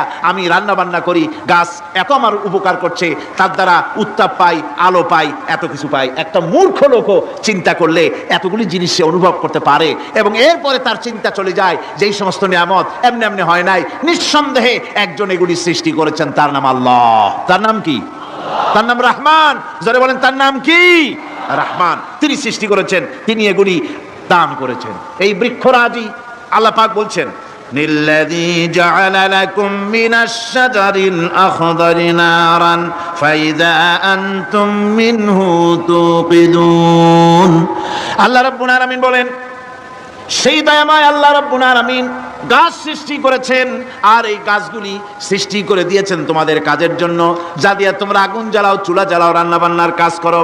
ওয়া রাহমাতি ওয়াসিআত কুল্লা শাই। আমার রহমত ঘিরে আছে আমার গোটা পৃথিবীকে, সর্বত্র আমার রহমত আর রহমত। এই কোরআন শরীফ শিক্ষা দিয়েছেন তিনি আর রহমান আল্লামাল কোরআন। এই কোরআন শিক্ষা দিয়েছেন সেই মহান আল্লাহ রাব্বুল আলামিন, যিনি হচ্ছেন রহমান, যার দয়া দিয়ে গোটা পৃথিবী পরিব্যাপ্ত হয়ে আছে। এক মুহূর্তের জন্য চিন্তা করুন, এক মুহূর্তের জন্য চিন্তা করুন, আল্লাহ পাকের দয়া যদি না থাকতো তাহলে কি অবস্থা হতো? এই পৃথিবী আছে, পৃথিবী আছে কিন্তু কোনো সৌন্দর্য নাই, আকাশ আছে কিন্তু কোনো তারকা নাই, তারকা আছে কিন্তু তাতে কোনো আলো নাই, গাছ আছে কিন্তু তাতে কোনো সবুজ শ্যামলিমা নাই, আওয়াজ আছে কিন্তু তাতে কোনো সুর নাই, মানুষ আছে কিন্তু তার দেহের মধ্যে কোনো ঐক্য নাই। এই জাতীয় একটা পৃথিবীর চিন্তা মানুষ করতে পারে না। এটা একটা কবরস্থানের মতো অবস্থা হয়ে যাবে। আল্লাহ পাক বলছেন, দেখো আকাশ বানাইছি, আবার সেই আকাশ দেখতে যেন সুন্দর হয় সেজন্য তারকা প্রদীপ দিয়ে আকাশকে সাজাইছি। যেরকম সুবহানাল্লাহ। আল্লাহ রাব্বুল আলামিন বলেন, ওয়ালাকাদ যায়্যানাস সামাআদ দুনিয়া বিমাসাবিহ। আল্লাহ পাক বলেন, এই দুনিয়ার আকাশ খানিকে তারকা প্রদীপ দিয়া সাজায় রেখেছি মনের মতন। দেখো তুমি তাকাইয়া কি সুন্দর করে নয়ন অবিরাম দৃশ্য আকাশ বানালাম, চতুর্দিকে তারকা রাত্রে ফুটে উঠলো, যা দেখলে মানুষের নজর, মানুষের সুন্দর, তার চক্ষু শীতল হয়ে যায়। ধরে বলেন সুবহানাল্লাহ। সুন্দর করে এই আকাশটাকে আমি সাজিয়েছি। তারপরে আল্লাযী খালাকা সাবআ সামাওয়াতিন তিবাকা মা তারা মিন খালকির রহমানি মিন তাফাবুত। স্রষ্টা তিনি সপ্ত আকাশ রচিলেন থরে থরে, কোন ত্রুটি হেরিবে না তার পূর্ণ সৃজন পরে। চাও তুমি তার সৃষ্টি পানে, দেখো কিছু ভুল চোখ, ফিরাও তোমার নয়ন খানি, ফিরাও তোমার মুখ। অক্ষমহীন দৃষ্টি তোমার সৃষ্টিতে পাবে ফাঁকি, ফিরাও তোমার নয়ন খানি, ফিরাও কাঙ্গালাখি। আল্লাহ পাক বলেন, আমার আকাশের দিকে তাকাও, বারবার তাকাও, সূর্যের দিকে তাকাও, চন্দ্রের দিকে তাকাও, গাছপালার দিকে তাকাও, তাকায় দেখো কোনো ভুল আছে নাকি, ভালো করে দেখো কোনো ভুল আছে নাকি। আল্লাহ পাক বলেন, আবার তাকাও, দেখতে দেখতে তোমার চক্ষু দুর্বল হয়ে তোমার কাছেই ফিরে আসবে, আমার সৃষ্টি নৈপুণ্যতার ভিতরে কোনো ভুল পাবে না। সুবহানাল্লাহ। একজন দরবেশ সাহেব, তিনি একবার এই সূরার পড়তেছিলেন, মুখস্থ তেলাওয়াত করতেছিলেন, একটা গাছের তলায় বসে, একটা বট গাছের তলায় বসে এটা তেলাওয়াত করতেছিলেন। যখন তিনি পড়লেন হাল তারা মিন ফুতুর, আমার সৃষ্টি নৈপুণ্যতার ভিতরে কোনো ভুল পাওয়া যায় নাকি? দরবেশ সাহেব চিত হয়ে শুয়ে শুয়ে তেলাওয়াত করতেছেন আর বলছেন, আল্লাহ রাব্বুল আলামিন, তোমার সৃষ্টি নৈপুণ্যতার ভিতরে কোনো ভুল ধরার ক্ষমতা তো কোনো মানুষের নাই। তবে একটা জিনিস আমার নজরে পড়ল, এই যে বিরাট বট গাছটা, পৃথিবীতে যত গাছ আছে যেমন গাছ তেমন ফল, তাল গাছটা যেমন ফলও তেমন, নারকেল গাছটা যেমন ফলটাও তেমন, কিন্তু এত বড় বিশাল বট গাছ ফল হতেছে ছোট্ট ছোট্ট ট্যাবলেটের মতো। গাছটা যেমন ফলটা তেমন হয় নাই। আল্লাহ এটা ভুল না, তুমি বলেছো যে দেখো কোনো ভুল টুল আছে নাকি, তো ভুল তো না, আমার চোখে এটা লাগলো, যেমন গাছ তেমন ফল হয় না। দরবেশ সাহেব চিত হয়ে শুয়ে শুয়ে তেলাওয়াত করছেন, মনের মধ্যে এই চিন্তা আসলো, গাছটা যেমন তেমন ফলটা হলো না। দরবেশ সাহেব বলেন, এই চিন্তা করতেছি, হঠাৎ করে একটা দমকা হওয়া বয়ে গেল, ডালে ডালে বাড়ি লেগে গেল, একটা আদা পাকা বটের ফল অনেক উপর থেকে বৃন্তচ্যুত হয়ে চট করে এসে আমার নাকের উপরে ফট করে পড়লো। নাকের উপরে এমন ভাবে পড়ছে, নাকটা জ্বলে উঠছে। আমি সেজদায় পড়ে গেলাম। দরবেশ সাহেব বলেন, আমি সেজদায় পড়ে গেলাম, চোখের পানি ফেলে আল্লাহর দরবারে মাপ চাইলাম, বললাম, রব্বুল আলামিন, তোমার কোনো জিনিসের ভিতরে কোনো খুঁত নাই, নিখুঁত জিনিস তুমি বানাইছো, কোনো ভুল নাই। আমি চিন্তা করেছিলাম নারকেল গাছ যেমন তার ফলও তেমন, তাল গাছ যেমন তার ফলও তেমন, বট গাছটা যেমন তেমন ফল। আমার আন্দাজ মতো, আমার চিন্তা মতো, যত বড় বট গাছ অত বড় ফলটা যদি হতো, বটের ফলটা যে পজিশন নিয়ে আমার নাকে পড়েছিল, গাছ যেমন ফল তেমন হলো, নাকও যেত, আমার মাথাও যেত। আল্লাহ রাব্বুল আলামিন বলেন, দেখো বান্দা, আমার সৃষ্টি নৈপুণ্যতার মধ্যে কোনো ভুল পাবে না। সুবহানাল্লাহ ওয়া বিহামদিহি, কোনো ভুল নাই, বারবার তাকাও, কোনো ভুল পাবে না। আল্লাহ সুবহানাহু ওয়া তাআলা সুন্দর করে বানিয়েছেন, যা দেখবেন শুধু সুন্দর আর সুন্দর। সুবহানাল্লাহ বলে, শুধুই সুন্দর। ফুলের সৌন্দর্য দেখেন, গাছের সৌন্দর্য দেখেন, জমিনের সৌন্দর্য দেখেন, পাখির সৌন্দর্য দেখেন। আল্লাহ পাক যা বানালেন সবগুলিকে আল্লাহ পাক সুন্দর করে করে সৃষ্টি করেছেন, সব গুছিয়ে গুছিয়ে সুন্দর করে করে বানিয়েছেন, অসুন্দর করে কিছু বানান নাই। ফুল দেখতে কত সুন্দর, ফুলের থেকে ফল হয়, সে ফল হওয়ার জন্য ফুলের পুংকেশর আর স্ত্রী কেশরের মিলন ঘটতে হয়। তো ফুল তো আর চলতে পারে না, এই মিলনটা কেমনে হবে? এই জন্য আল্লাহ পাকের রুচি দেখেন, আল্লাহ পাকের রহমত দেখেন, আল্লাহর কুদরত চিন্তা করুন। সুবহানাল্লাহ ওয়া বিহামদিহি। ফুল সুন্দর জিনিস, ফুলের চাইতে আর কিছু সুন্দর আছে নাকি? এত সুন্দর ফুল, এই পুংকেশর এবং স্ত্রী কেশরের বিনিময়টা কে করবে? এইটা করার জন্য আল্লাহ পাক এই দায়িত্ব তেলাপোকাকে দেন নাই, দিছেন নাকি? আরশোলাকে দিছেন, সার পোকাকে দিছেন, কুই পোকাকে দিছেন, তাতে ফুলের ইজ্জত নয়। ফুল যেমন সুন্দর, আল্লাহর রুচি, আল্লাহ রাব্বুল আলামিনের সৌন্দর্য বোধ কত বিরাট, কত মহান আল্লাহ পাক। ফুল যেমন সুন্দর, ওই সুন্দর ফুলের উপরে তেলাপোকা পড়লে ফুলের সৌন্দর্য নষ্ট হবে। এই জন্য আল্লাহ পাক ফুল যেমন সুন্দর, ওই পুংকেশর আর স্ত্রী কেশরের মিলন ঘটাবার জন্য রব্বুল আলামিন সুন্দর প্রজাপতির ব্যবস্থা করেছেন। ফুলও যেমন সুন্দর, প্রজাপতিও সুন্দর। প্রজাপতির ডানায় কোন শিল্পী কোন তুলি দিয়ে এত রং লাগালো! সুবহানাল্লাহ ওয়া বিহামদিহি, সুবহানাল্লাহ ওয়া বিহামদিহি। কি সুন্দর প্রজাপতি আল্লাহ তৈরি করলেন। আল্লাহ পাক বলছেন, এমনি সুন্দর করে বানালাম, মানুষ বানাইছি, সে মানুষের সৌন্দর্য দেখো। দুইটা চোখ দিলাম দেখার জন্য, চোখ কি জন্য? এখন এই চোখ দুটা যদি কুমিরের মতো আল্লাহ গোল বানাই দিতেন, চোখ গোল এইরকম কুমিরের মতো দেখতে বিশ্রী হতো। চোখ দুটোকে আল্লাহ টানা টানা করেছেন, চোখের উপরে ভুরু লাগিয়েছেন, তাতে আবার পশম দিয়েছেন, চোখে পিসি দিয়েছেন, চোখের ভিতরে মণিটা কালো করেছেন, তার চতুর্দিকে সাদা অংশকে নীলাভ করেছেন যাতে কালোটা আরো ফুটে ওঠে। সুবহানাল্লাহ ওয়া বিহামদিহি। কত সৌন্দর্য আল্লাহ রাব্বুল আলামিন মানুষকে দিয়েছেন। আল্লাহর রহমতের ওয়াজ সারা বছর করলেও তো ফুরাবে না, এত রহমত, এত দয়া আল্লাহ সুবহানাহু ওয়া তাআলা। মানুষ আল্লাহ কি সুন্দর করে বানালেন। একবার একজন দরবেশ সাহেব রাস্তা দিয়ে যাচ্ছেন, প্রতিমধ্যে তিনি দেখতে পেলেন নদী থেকে এক কলসি পানি নিয়ে এক যুবতী সুন্দরী মেয়ে রাস্তা বেয়ে যেতেছে। দরবেশ সাহেব দাঁড়ায় গেলেন আর ওই যুবতীর দিকে এক নজরে তাকায় আছেন, চোখে পলক দেয় না। এরপরে যুবতী থমকে দাঁড়ায় গেল। আধা বুড়া মানুষ, দাড়ি অর্ধেক পাইকে গেছে, দেখতে তো দেখায় খুব বুজুর্গ মানুষ, কিন্তু রাস্তায় আমার একা পাইয়া এমনি করে তাকিয়ে আছে আর চোখ দিয়েও তো পানি পড়ে। ব্যাপারটা কি? দরবেশ কাঁদে কেন? প্রতিমধ্যে আমাকে একা পেয়ে দরবেশ কাঁদে কেন, তাকিয়ে আছে কেন? মহিলার চিন্তা জাগলো। শেখ সাদি রহমতুল্লাহ আলাইহি ঘটনা লিখেছেন, বাংলা কবিতার অনুবাদ করেছেন। একদা সুখদায়ক প্রমোদা বদন, দর্শন করি মম ঝরিল নয়ন। হেসে কহে সেরূপসী সবিস্ময় মন, কহ দেখি মহাশয় কহ কি কারণ। বিষয় বিরাগী তুমি ভুবনে প্রচার, কি হেতু জন্মিল তব মানস বিকার। যুবতী মেয়েটি বলছে, ওগো দরবেশ সাহেব, হুজুর সাহেব, আমি একটা যুবতী মেয়ে লোক, রাস্তায় আমাকে একা পেয়ে আপনি আমার দিকে তাকায় আছেন আর কাঁদতেছেন। এই বৃদ্ধ বয়সে ভীমরতি হলে কেন? আমাকে দেখে কাঁদেন কেন আর এক নজরে কেন তাকায়ছেন? কারণটা কি? কি কুমতলব আছে?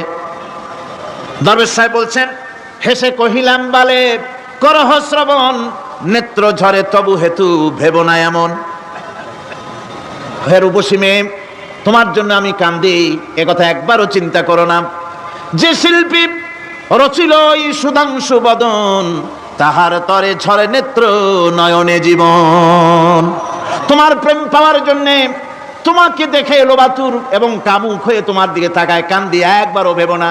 আল্লাহর কসম আমি কাঁদতেছি তোমার এত সুন্দর স্বাস্থ্য আর চেহারা যে আল্লাহ রাব্বুল আলামিন বানায় দিলেন, না জানি সেই আল্লাহ কত সুন্দর। যার সৃষ্টি এত সুন্দর সেই আল্লাহ রাব্বুল আলামিন না জানি কত সুন্দর। আল্লাহ পাক সেই সুন্দর আল্লাহ রাব্বুল আলামিনকে দেখার তৌফিক যেন আমরা পাই। জোরে কোন আমিন, আরো জোরে বলেন আমিন। আল্লাহ পাক বলছেন, আমি সুন্দর করে সব তৈরি করে দিয়েছি। বুঝবে তারা যারা চিন্তাশীল, যারা গবেষণা করে। ইন্না ফি খালকিস সামাওয়াতি ওয়াল আরদি ওয়া ইখতিলাফিল লাইলি ওয়ান নাহার লাআয়াতিন লিউলিল আলবাব। নিশ্চয়ই যারা নাকি জ্ঞানবান, তারা রাত এবং দিনের পরিবর্তন, আকাশ এবং জমিনের সৃষ্টি ইত্যাদির ব্যাপারে, এই সৃষ্টি নৈপুণ্যতার ব্যাপারে তারা চিন্তা করে, গবেষণা করে। রাত এবং দিনের পার্থক্য মানুষের জীবনকে জীবন পদ্ধতিকে দুই ভাগে বিভক্ত করেছে, রাত এবং দিন। দেখেন আল্লাহর রহমত এবং কুদরত সব জায়গায় রাত এবং দিন মানুষের জীবন চলার পথকে, জীবন পদ্ধতিকে কয় ভাগে ভাগ করেছে? দুই ভাগ। আল্লাহ পাক বলেন, ওয়াজআলনাল লাইলা লিবাসান ওয়াজআলনান নাহারা মাআশা। আমি রাতকে করেছি শান্তির বাহন, রাতকে করেছি আচ্ছাদন, শান্তির বাহন, আর দিনকে করেছি রোজগার করার জন্য। দিনের বেলায় রোজগার করবে, কামাই রুজি করবে, কল কারখানায় যাবে, খেতে খামারে যাবে, অফিস আদালতে যাবে, কাজ কাম করবে। এ কাজ করে করে শরীরের ভিতরে ক্লান্তি আসে, অবসাদ এসে যায়। আল্লাহ রাব্বুল আলামিন বলেন, আমি আবার রাত বানালাম। ওই রাতের বেলায় মানুষ যখন ঘুমায় যায়, এই ঘুম তার সমস্ত অবসাদ আর ক্লান্তি দূর করে দিয়ে সকাল বেলায় আবার তাজা মানুষ করে সমস্ত একেবারে পরিপূর্ণ কর্মক্ষম একজন মানুষে তাকে পরিণত করে দেয়। রাতটাকে আচ্ছাদন করে দিয়েছি, দিনের কোলাহল মুক্ত রাত। সূর্যের আলোর ঝলকানি, তীব্র আলো নাই, চিৎকার নাই, আওয়াজ নাই। রাতের একটি অন্ধকার চাদর পরিয়ে দিলাম এই পৃথিবীর উপরে, রাতের একটি অন্ধকার চাদর পৃথিবীর উপরে পরিয়ে দিলাম। কোলাহল মুক্ত পৃথিবী। এখন সূর্যের তীব্র আলো আর নাই, এখন আরামে তুমি ঘুমিয়ে যাও, ঘুমাও, আবার সকালবেলা উঠে তুমি কাজ করবে। আল্লাহ পাক বলেন, আমি এভাবে ومن رحمته جعل لكم الليل والنهار لتسكنوا فيه ولتبتغوا من فضله। আল্লাহর রহমতের ভিতরে এটাও রহমত, আল্লাহর করুণা, আল্লাহর দয়া যে তিনি দিনকে করেছেন রুজি কামার জন্য, রাতকে করেছেন তিনি তোমাদের জন্য ঘুমাবার জন্য, বিশ্রামের জন্য।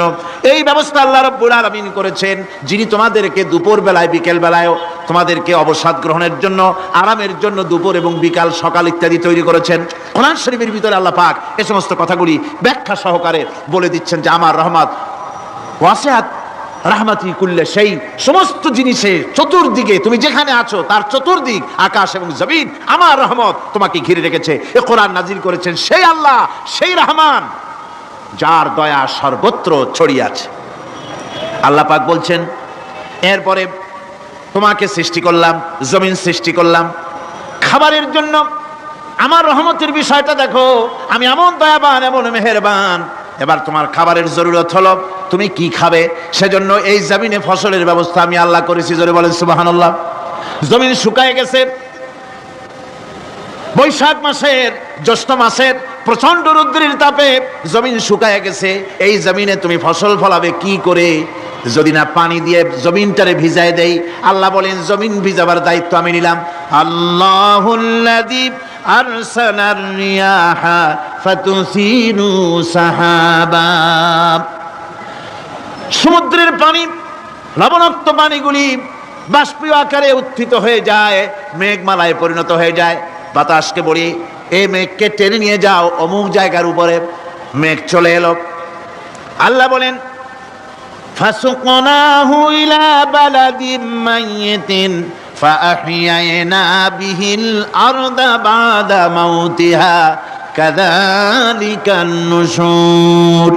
আল্লাহ পাক বলছেন বৃষ্টির পানি পড়লো, মরা জমিন জিন্দা হয়ে গেল। এই মরা জমিন জিন্দা হলো।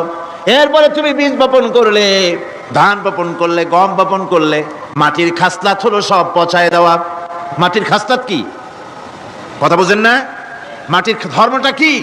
পচায় দেওয়া। যা রাখেন পচে যাবে, লোহা রাখেন জং ধরে যাবে, পাথর রাখেন আস্তে আস্তে এ ধরনের যেসব জিনিস রাখেন আস্তে আস্তে করে ধ্বংস হয়ে যাবে, পচে যাবে। ওই মাটির ভিতরে ধান এবং গম আপনার ফসল, আপনার খাদ্য, আপনার রিজিককে আমানত করে দিলেন। আল্লাহ পাক ওটাকে হেফাজত করলেন। এরপরে ওর ভিতর থেকে পাতা অঙ্কুরিত হয়ে বেরিয়ে এলো। এখন কেউ যদি বলে আল্লাহ যদি পানি না দেন, আল্লাহ যদি বৃষ্টিটা না দেন, তাহলে আমার অসুবিধাটা কি? আল্লাহ বলেন দেখো বৃষ্টিটা তো আমি দিলাম। বৃষ্টিটা কে দিলেন? আল্লাহ পাক বলেন আফারাআইতুমুল মাআল্লাযী তাশরাবুন আনতুম আনজালতুমুহু মিনাল মুজনি আম নাহনুল মুনজিলুন। তোমরা যে পানি পান করো, আকাশ থেকে পানিটা কে বর্ষণ করে? তুমি করো না আমি করি? কে করে জোরে কোন? আল্লাহ পাক বলছেন আমি পানি বর্ষণ করি। সেই পানিটা এই যে বঙ্গোপসাগরের পানি, আপনাদের কর্ণফুলীর পানি, মিষ্টি না নোনা? কি পানি জোরে কোন? এই নোনা পানি আকাশে উঠলো। আল্লাহ পাক বলেন ইচ্ছে যদি করতাম লাউ নাশাউ জাআলনাহু জাজান ফালাউলা তাশকুরুন। পানি উঠালাম নোনা পানি, ইচ্ছে করলে লবণাক্ত অবস্থায় অবতীর্ণ করে দিতে পারতাম, জমিনের ফসল সব নষ্ট হয়ে যেত। কিন্তু আমি নোনা পানি উঠাইয়া ওই পানিগুলিকে মিষ্টি করে আমি নাজিল করে জোরে কান সুবহানাল্লাহ, মিষ্টি পানি অবতীর্ণ করে দিলাম। এখন মানুষ বলে আল্লাহ পানি না দিলে কি হইতো? আমাদের খাল আছে, বিল আছে, সাগর আছে, নদী আছে, পুকুর আছে, হাওড় আছে, টিউবওয়েল আছে, ডিপ টিউবওয়েল আছে। আল্লাহ বৃষ্টি না দিলে তো কি হয়ে গেল আমাদের? আল্লাহ পাক জবাব দিয়েছেন কুল আরাআইতুম ইন আসবাহা মাউকুম গাওরান ফামান ইয়াতিকুম বিমাইম মাইন। বলো দেখি সবে শুকাইয়া যদি যায় এই জমিনের পানি, তাহলে হেথায় তটডির ধারা কে দিবে সবারে আনি। টিউবওয়েলের পানি, পাতালের পানি, দরিয়ার পানি, সাগরের পানি, হাওড়ের পানি, বিলের পানি সব যদি আমি আল্লাহ শুকায় দেই, আমি আল্লাহ ছাড়া এমন কোন শক্তি আছে যে মরা গাঙ্গে নতুন করে পানির জোয়ার এনে দিতে পারে? আছে কেউ? কেউ নাই। আল্লাহ পাক বলেন দেখুন আমার রহমত, এভাবে করে আমি পানি দিলাম, বৃষ্টি দিলাম, এবার গাছ উঠলো। বীজ বপন করছিলাম, গাছ উঠলো। আনতুম আনশাতুম শাজারাতাহা আম নাহনুল মুনশিউন। মাটি থেকে এই গাছকে কে উদ্গত করে দিল? হয় বেটা, কে দিল? তুমি দিছো না আমি দিয়েছি? কে দিয়েছে জোরে কর, জোরে চিল্লা এখন কে দিল? আল্লাহ পাক বলেন গাছ উদ্গত করে দিলাম, গাছ এবার বড় হলো। এই গাছ আল্লাহ রাব্বুল আলামিন এই গাছ তৈরি করলেন। এই গাছ শুধু আপনার জ্বালানি দেয় না, গাছ শুধু ফল দেয় না, এই গাছ মানুষের জন্য, গাছ হচ্ছে বন্ধু। মানুষের জন্য গাছ কি জোরে কোন? কি বন্ধু। সেই বন্ধুরে জন্মের কাটা কাটবেন নাকি? এই গাছ তৈরি হচ্ছে। গাছ বন্ধু কি করে? গাছ বন্ধু হচ্ছে আমরা যে শ্বাস প্রশ্বাস নেই, মুখের থেকে নাকের থেকে যে শ্বাসটা ফেলি সেটা হচ্ছে আমরা গ্রহণ করি বাতাস থেকে অক্সিজেন, ছেড়ে দেয় কার্বন ডাই অক্সাইড। এটা হচ্ছে বিষ। এটা কি? আমরা নিলাম পরিশুদ্ধ অক্সিজেন, নিলাম, ছেড়ে দিলাম এটাকে বিষ করে, এই বিষটা ছড়িয়ে গেল। এখন এই বিষ যদি আল্লাহ পরিশুদ্ধ করার কোনো ফ্যাক্টরি না বানাতেন তাহলে পৃথিবীর সমস্ত প্রাণী মরে যেত। সুবহানাল্লাহ কইতে ইচ্ছে করে না? আল্লাহ পাক কি ব্যবস্থাটা করলেন! কোন দুনিয়ার ফ্যাক্টরি নাই মানুষ যে বিষাক্ত করে দেয় আবহাওয়াকে, সেটাকে রিফাইন করার ব্যবস্থা মানুষের কাছে নাই। আল্লাহ ব্যবস্থা করেছেন কি? আল্লাহ পাক গাছ বানায় দিলেন, গাছের সবুজ শ্যামল রং, ঘাসের সবুজ শ্যামল রং, তার খাদ্য হতেছে আপনি যেটা ছেড়ে দেন, আপনার জন্য যেটা বিষ সেটা হচ্ছে তার জন্য খাদ্য। কার্বন ডাই অক্সাইড গাছ টেনে নেয়, সারা রাত টানতে থাকে অক্সিজেন থেকে, বাতাস থেকে সারা রাত টানতে থাকে কার্বন ডাই অক্সাইড, খাবার হিসাবে সে টেনে নেয়। আর দিনের বেলা যখন রোদ ওঠে, সূর্যের উত্তাপ আর গাছের সবুজ রং দুটোতে মিলে এক প্রকারের রন্ধন ক্রিয়া হয়, রাঁধা হয়। সেই রান্নার মাধ্যমে গাছের ভিতর থেকে গাছ আবার অক্সিজেন মানুষের জন্য, প্রাণীর জন্য ছেড়ে দেয়। সুবহানাল্লাহ। তো গাছ আপনার জন্য বন্ধু, একদিকে গাছ আপনার এই কাজ করলো, ফার্নিচার বানাইলো, ছায়া দিল, ফল দিল। আল্লাহ পাক বলেন এই গাছগুলি কে তৈরি করলো? মিয়া তুমি করছো? না, আমি করছি। আমি আমার রহমত দিয়ে তোমার গাছ বানাই দিলাম। এরপরে ফসল দিলাম, ফসল হলো, তোমার তরি তরকারি হলো, সব কিছু তোমার হয়ে গেল। এবার ফসল দেখা মানুষে যখন দেখে জমিনে বড় বড় ধানের গোছা হয়েছে, মোটা মোটা ধানের গোছা হয়েছে, মোছে তখন তেল মাখিয়ার নতুন নতুন গানের আয়োজন করে। এবার ফসল বেশি হয়েছে, গান, থিয়েটার, বাজনা, গুনাগার বিবি, কত রকমের গানের ব্যবস্থা করে ফেলে। জমিনে ফসল আর মোছে তেল মাখে আনন্দে। আল্লাহ রাব্বুল আলামিন বলেন লাউ নাশাউ লাজআলনাহু হুতামান ফাযান্তুম তাফাক্কাহুন। আমি যদি ইচ্ছে করি তোমার জমিনের সমস্ত ফসলটাকে আমি সম্পূর্ণ কুটায় পরিণত করে দিতে পারি, তুষে পরিণত করে দিতে পারি। পারেন না? ধানের ভিতরে আল্লাহ যদি চাউল না দেন তাহলে সব তুষ হয়ে যাবে না? তখন কি করবেন আপনারা? কি করবেন? কোন বাংলাদেশ তখন হরতালের দেশ। যখন আপনি দেখলেন যে জমিনে ধানে এবার সব তুষ হইছে, তখন আল্লাহর বিরুদ্ধে হরতাল করেন। লাভ হবে কিছু? লাভ হবে? আল্লাহর বিরুদ্ধে আপনারা অনশন ধর্মঘট করেন, লাভ হবে কিছু? কোনো লাভ হবে না। আল্লাহ রাব্বুল আলামিন বলেন কোনো লাভ হবে না, বরং তোমরা তখন বলবে ইন্না লামুগরামুন বাল নাহনু মাহরুমুন। কপালে তখন আঘাত করবে, পরাঘাত করতে থাকবে আর বলবে যে আরে কপাল পোড়া হয়ে গেলাম, হতভাগ্য হয়ে গেলাম, বঞ্চিত হয়ে গেলাম, আল্লাহর রহমত থেকে সর্বনাশ হয়ে গেল। তখন কপালে আঘাত করা ছাড়া আর কিছুই করতে পারবে না। আল্লাহর বিরুদ্ধে মিছিল চলে না, সমাবেশ চলে না, বিক্ষোভ চলে না, হরতাল চলে না। মহান আল্লাহ রাব্বুল আলামিন বলছে দেখো এইভাবে করে তোমার ফসলের ব্যবস্থা আমি আল্লাহ করেছি। আমি রহমান, আমি আল্লাহ পাক কি এমন রহমান। আজ জমিনের ফসল বৃদ্ধির জন্য ইউরিয়া, সুপার সালফেট, সালফার সারের ব্যবস্থা হয়েছে, নানান জাতের সারের ব্যবস্থা হয়েছে। যখন এই সার মানুষ তৈরি করতে শেখে নাই, আবহমান কাল থেকে এই জমিনের জন্য সারের ব্যবস্থা কে করেছেন? জোরে কোন? আল্লাহ পাক বলেন আমিন আয়াতিহি আইয়ুরিকুমুল বারকা খাউফান ওয়া তামাম। আমার অসংখ্য নিদর্শনাবলীর মধ্যে এটাও একটি নিদর্শন যে আকাশে বিদ্যুৎ চমকে মেঘের গর্জন হয়। এই যে বিদ্যুৎ চমকে গর্জন হয়, এর মধ্যে রয়েছে মানুষের জন্য ভীতি এবং আশা। তারা ভয় পায় আর এর মধ্যে আশাও রয়েছে। আশাটা কি? আশা হচ্ছে এই যে বিদ্যুৎ যে বছর যত বেশি চমকায় মেঘে, সে বছর জমিনে ফসল তত বেশি বাড়ে। কৃষিবিদরা বলেছেন বিদ্যুৎ যত বেশি চমকায় জমিনের ফসল তত বেশি বাড়ে। সুবহানাল্লাহি ওয়া বিহামদিহি। এর একটা সিস্টেম আছে, সেই সিস্টেম অনুযায়ী আল্লাহ জমিনে ফসল বাড়ায় দিলেন। আল্লাহ ফসল দিলেন। এবার আপনার আল্লাহ পাক বলছেন দেখো ফসল দিলাম, ধান হলো, চাউল হলো, মাছ হলো, গোশ হলো, সব হয়ে গেছে, এখন তুমি খাবে। রান্না বান্না হয়ে গেল, রহমত আমার দেখো, আমার রহমতটা দেখো। এ কোরআন শিখাইছেন সেই আল্লাহ রাব্বুল আলামিন যার নাম রহমান। জোরে বলেন তার নাম কি?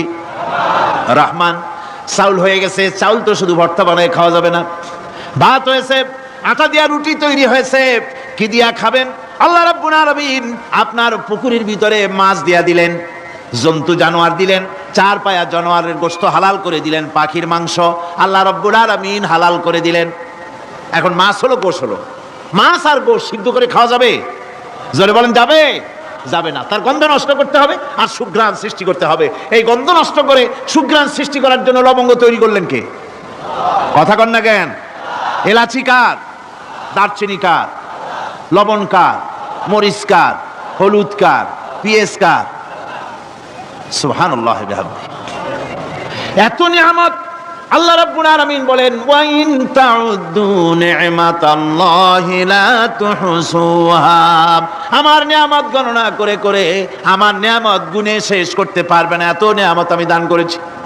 এরপরে তরি তরকারি হলো, মাছ গোশ খেতে খেতে অস্থির হয়ে যাবে, তারপরে তরি তরকারি দিলাম, শাক সবজি দিলাম, সবকিছু আমি আল্লাহ রাব্বুল আলামিন দিয়েছি। আমার নাম রহমান, তোমার সমস্ত প্রয়োজন আমি দিয়েছি, মিটাই দিয়েছি। এবার তরি তরকারি হলো, আর মানুষ তরি তরকারি খাইলো, আল্লাহ শুকর আদায় করলো না। শুকর আদায় করে না। এত সুন্দর মজার কদু, সেই কদু খায়, আর কদু খাইয়া মোসে তাও মারে, আর বলে স্বাদের লাউ বানাইলো বৈরাগী। আল্লাহ শুকর আদায় করে, আল্লাহর নিয়ামতের শুকরিয়া আদায় করে না। আমার ভাইয়েরা, আল্লাহ রাব্বুল আলামিন বলেন, এই পৃথিবীর আমি রহমান, কোরআন আমি শিখাইছি আমি রহমান। এমন রহমান শুধু মানুষকে খাবার দেই না, এই পৃথিবীর সকল প্রাণীকে আমি খাবার দেই। জোরে কান সুবহানাল্লাহ। সকল প্রাণীর খাবার কে দেন? ওয়ামা মিন দাব্বাতিন ফিল আরদি ইল্লা আলাল্লাহি রিজকুহা। এই পৃথিবীর বুকে এমন কোন বিচরণশীল জীব নাই যে জীবের রিজকের দায়িত্ব আমি আল্লাহ গ্রহণ করি নাই। সমস্ত রিজকের দায়িত্ব কে নিয়েছেন? চিল্লায় কোন? আল্লাহ সুবহানাহু ওয়া তাআলা। আচ্ছা, আপনি কোন তো দেখি, একজন জমিদার, একজন বড় লোক, চৌধুরী, খুব বড় লোক, তার বাড়িতে 20 জন লোক গেছে রাতের বেলায় 20 জন লোক গিয়ে মেহমান হইলো। মেহমান হইয়া তারা বলতেছে, সাহেব আমরা তো মেহমান, আমি একজন এক এক রকমের খাবার চাইলো। একজনে বললো আমি হরিণ খাবো, আর একজনে কয় আমি মুরগি খাবো, আর একজনে বললো আমি খরগোশ খাবো, আর একজনে বললো আমি হাতি খাবো, আর একজনে বললো আমি ছাগল খাবো। 20 জন মানুষের 20 রকমের খাবার চাইলো। একজনে কয় বোয়াল মাছ খাবো, আর একজনে কয় রুই মাছ খাবো। 20 জনে 20 রকমের খাবার দাবি করলো।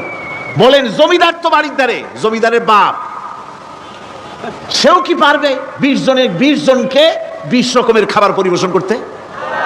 কোনো প্রস্তুতি ছাড়া পারবে? কোনো প্রস্তুতি ছাড়া জমিদার হোক, রাজা বাদশাহ হোক, 20 জন মানুষের খাবার 20 রকমের দিতে পারে না। আর আল্লাহ এমন রহমান, এই পৃথিবীর লক্ষ কোটি কোটি জাতির প্রাণীকে কোটি কোটি রকমের খাবার আল্লাহ রাব্বুল আলামিন পরিবেশন করতেছেন। সাপের খাবার একরকম, ব্যাঙের খাবার আর এক রকম। ব্যাঙে যা খায় সাপে তা খায় না, সাপে যা খায় ব্যাঙে তা খায় না। হাতির খাবার, গন্ডারের খাবার, ভল্লুকের খাবার, বাঘের খাবার, সিংহের খাবার, মানুষের খাবার, ছাগলের খাবার, মুরগির খাবার, মশার খাবার, শালপোকার খাবার, সমস্ত খাবার ভিন্ন ভিন্ন। আবার সমস্ত খাবারের মজা আল্লাহ রাব্বুল আলামিন আলাদা আলাদা করে দিয়েছেন। এমন রহমান, আপনার পেট ভরবেন শুধু স্বাস্থ্য বানাবার জন্য, পেট ভরে খাওয়া দরকারটা ছিল। আল্লাহ পাক দেখলেন যে না, শুধু পেট ভরলে তো এরকম খাইতে চাইবে না, তাই আল্লাহ রাব্বুল আলামিন জিহ্বা দিয়ে দিলেন যাতে করে মজা লাগে আর খায়। সব রকমের মজা, এক এক গোশতে, এক এক মাছে, এক এক তরকারিতে এক এক রকম মজা। না, সব রকম মজা, সব একরকম মজা, ভিন্ন ভিন্ন রকমের মজা। আল্লাহ পাক বলেন আমি রহমান, দেখো আমি কিভাবে খাওয়াই। ওয়া কাইয়্যিম মিন দাব্বাতিন লা তাহমিলু রিজকুহা আল্লাহু ইয়ারযুকুহা ওয়া ইয়্যাকুম। এই পৃথিবীতে এমন অনেক বিচরণশীল জীব আছে, যে প্রাণীরা নিজের জন্য কোনো সঞ্চয় করে না, সঞ্চয় করে শুধুমাত্র পৃথিবীর মানুষ। আর পিঁপড়ায় কিছু সঞ্চয় করে। অন্যান্য বহু প্রাণী আছে যাদের কোনো সঞ্চয় নাই। কি বলেন, পাতিশিয়ালের কোনো ব্যাংকে অ্যাকাউন্ট আছে নাকি? না। শীতের মৌসুমে পাতিশিয়াল আইসা ব্যাংকের ম্যানেজারকে বলে না যে কয়েকটা মুরগি আনছি, আমার নামে একটা অ্যাকাউন্ট ওপেন করেন, বৃষ্টির সময় আমি যেন ওগুলো উঠাইয়া পাইকারি দরে খাইতে পারি। ওর কোনো খাবার নাই, সঞ্চয় নাই। এ ধরনের পাখির সঞ্চয় নাই, পশুর সঞ্চয় নাই। মহান আল্লাহ রাব্বুল আলামিন তিনি বলছেন, সকালবেলায় পাখি তার বাসা দিয়া ক্ষুধার্ত পেট নিয়ে পাখিগুলি উড়ে চলে যায়। সাপটার গর্ত থেকে বের হয় খালি পেটে, পাতি শ্রীগল খাঁটি পেট নিয়ে গর্ত থেকে বেরিয়ে যায়। তিমির মতো অত বড় প্রকাণ্ড প্রাণী, হাতির মতো প্রকাণ্ড প্রাণী, গরিলা, শিম্পাঞ্জি, ওরাংওটাং, পিঁপড়া থেকে শুরু করে নিয়ে প্রকাণ্ড তিমি পর্যন্ত সমস্ত প্রাণীগুলি সকালবেলায় খালি পেটে বেরিয়ে যায়। সারাদিন ঘোরাঘুরির পর আল্লাহ সুবহানাহু ওয়া তাআলা বলেন, সন্ধ্যাবেলায় সমস্ত প্রাণীর পেটগুলি ভরে আমি আল্লাহ তাদের বাসায় ফিরাইয়া দেই। আমি রহমান এভাবে করে আমি আল্লাহ রাব্বুল আলামিন খাবারের বন্দোবস্ত করি, পড়ার বন্দোবস্ত করি, থাকার ব্যবস্থা করি। ইয়া আইয়ুহান নাসু যুকুরু নি'মাতাল্লাহি আলাইকুম হাল মিন খালিকিন গায়রুল্লাহ ইয়ারযুকুকুম মিনাস সামাই ওয়াল আরদ। ও পৃথিবীর মানুষেরা, ওই আল্লাহর স্মরণ করো, আল্লাহর নিয়ামতের শুকরিয়া আদায় করো যে আল্লাহ তোমাকে আকাশ থেকে জমিন থেকে রিজিক দেন। ওই আল্লাহ ছাড়া আছে কি কেউ যে তোমাকে আকাশ থেকে রিজিক দেয়, জমিন থেকে রিজিক দেয়? লা ইলাহা ইল্লা হুয়া ফান্না তুফাকুন। ওই আল্লাহ ছাড়া কোনো ইলাহা নাই, কেন তোমরা বিভ্রান্ত হও? সেই আল্লাহর দিকে ফিরে আসো। আল্লাহ বলছেন, এভাবে আমি সমস্ত পৃথিবীর মানুষের রুজি রুটির বন্দোবস্ত করি, সমস্ত প্রাণীর রুজি রুটি ব্যবস্থা করি। আমি সেই রহমান। সুবহানাল্লাহ বিহামদিহি। ওয়া ইলাহুকুম ইলাহু ওয়াহিদ লা ইলাহা ইল্লা হুয়ার রহমানুর রহিম। এই হচ্ছেন তোমাদের আল্লাহ। সুবহানাল্লাহ।